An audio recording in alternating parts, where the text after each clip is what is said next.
idea you were so good at cards, Judith. Really? I don't think I'm anything special. Come to think of it, I've heard of her before. Really? You knew Raven?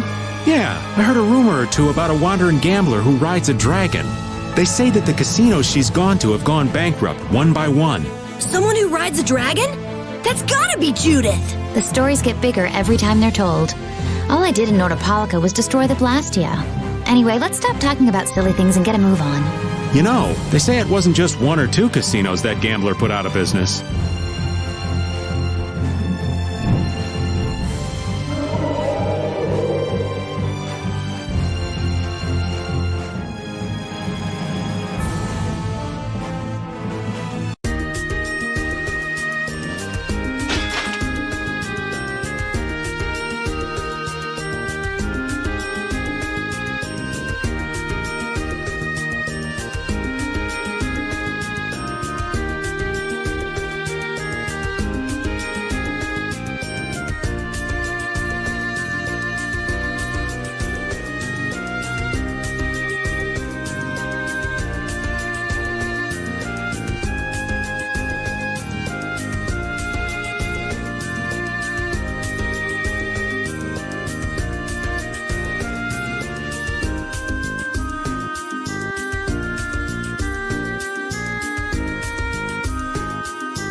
Rita, you were resisting at first, but you really got into the act, didn't you? No, you were just taking your part so seriously. I had no choice but to follow along. Your costume was pretty cute, too. What a nice treat for all of us. Hey! Your acting was really on point, Carol. Well, I used to be in the Actors Guild after all. You've been in all sorts of guilds, kid. Anyway, that wasn't even acting. I'd like to act in another play with everyone else someday. No way! Never again! Me neither. I don't want Rita to set me on fire again. I'd like to be in the play next time. I'd have to be the lead, of course. I had my doubts, but it looks like everyone had a good time.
So, Yuri has a history too. I'd like to know where all of you came from. Where should I start? We already know what you're gonna say, you big wuss. Fine. Rita, then how about you? I've done research in Aspia for a while. Jeez, big shocker there. What about you, Judith?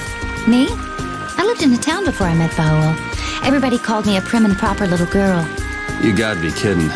Estelle, you grew up in the castle, right? Yes, I spent all of my time in the castle reading books. I'm so jealous of all of you. See? No surprises. Just like Rita's story. Doesn't anyone want to ask old Raven? I might have some interest in tales to tell. In your case, old man, I think I've got a pretty good idea what you'd say. My past might spin you for a loop and have you falling head over heels for me. You don't know. I can't say you've established a lot of credibility so far as stories are concerned, old man. Don't be so cold. Come on, let me tell my story.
I hope everyone will accept this. I mean, that the world is changing. There's a difference between understanding something and accepting something. It'll take time. But this is the only way that's left. We just have to accept it. This isn't a choice we've made freely. We had to choose it. Not everyone will welcome it, that's for certain. But, It's something we have to do. That's what you want to say, right? yeah. That's fine then. Cheer up, Carol. Okay. You think it'll work out, right? Who knows? Judith, I can't tell if you're trying to make me feel better or not. What you want is different from what's actually there. Reality can be a harsh mistress.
Take that! Whoa, what's the occasion? Little impromptu training session?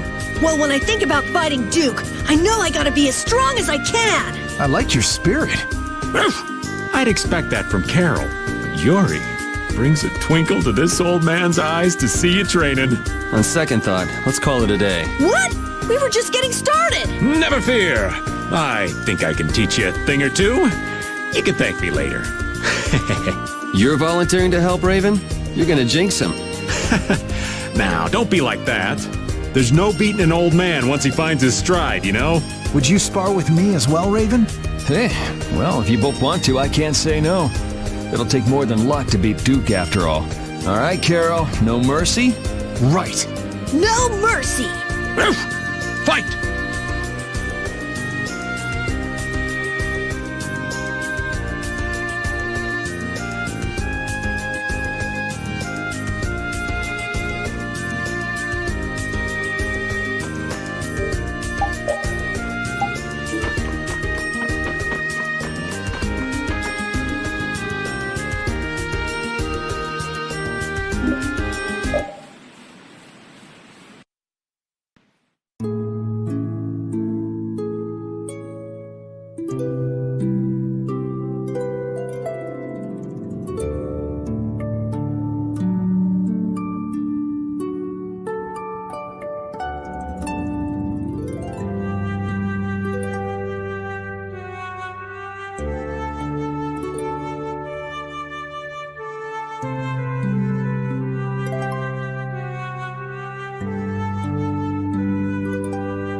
Is fighting really the only option with Duke? Well, if he's in Tarkaron, then I think we'll have to. My mind's already made up. If only we can defeat the Autophagos with the spirits before he completes the formula. Do you think you'll just let that happen? As long as he's sacrificing people to achieve his aims at Tarkaron, we have to stop him. What's eating you, Estelle? Are you that conflicted about fighting him? Yes, but we won't win if we go in with doubts. Oh, I don't know. If doubting is part of your nature, you should trust that nature in battle. What? Well said, Judith. Maybe that's the right approach. We're not your typical band of heroes, after all. You do what you can. You take the hits, but you don't lose. Sound about right? I think that the more you fret, the brighter you'll shine, Estelle. You're all so... Thank you.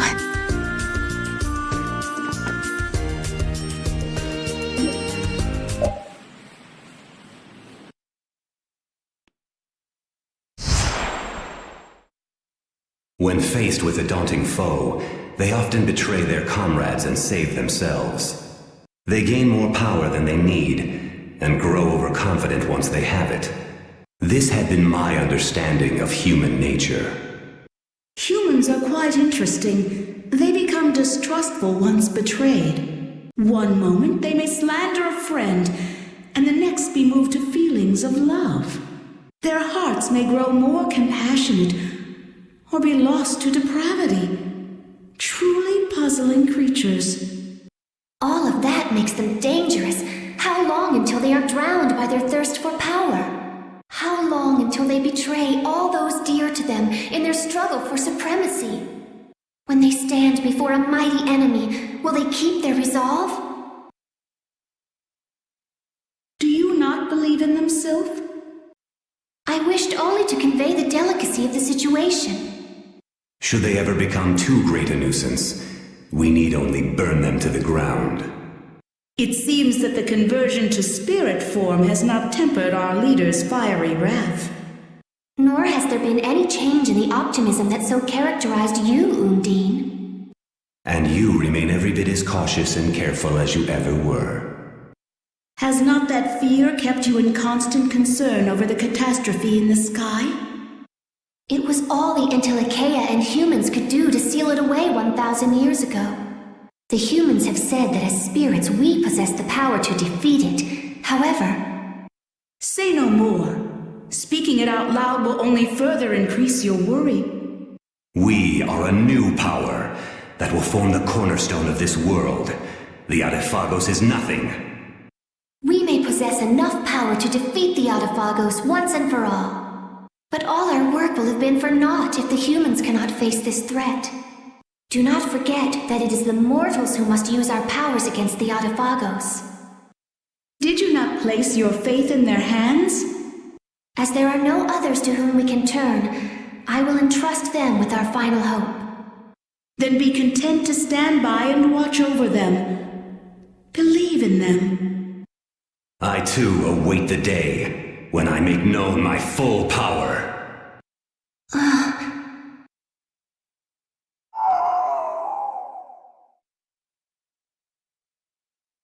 Speak, Gnome, if you have something we should know. He says we are left to make one of two choices. Perish along with this world, or entrust our powers to the humans. They may be fragile, but their hearts burn with a determination to live. I will stand with them. Do you mean it, Gnome? He says I too share their desire to go on living. That is the life for those who grow old and die. We must live as suits our nature. No. Like them, the oncoming catastrophe could sow the seeds of our obliteration as well. Gnome, let us too struggle for as long as we can, as the humans do.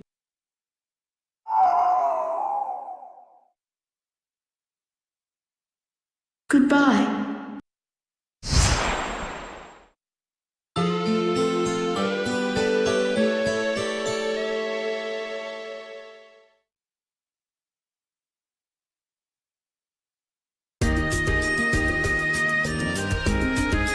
Man, Arnian's just getting better and better! Indeed. A town born from the Empire and the Guilds.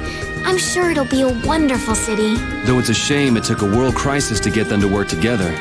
A global threat brings people together. That's irony for you. I think that's alright, though. They're finally seeing eye to eye. Right.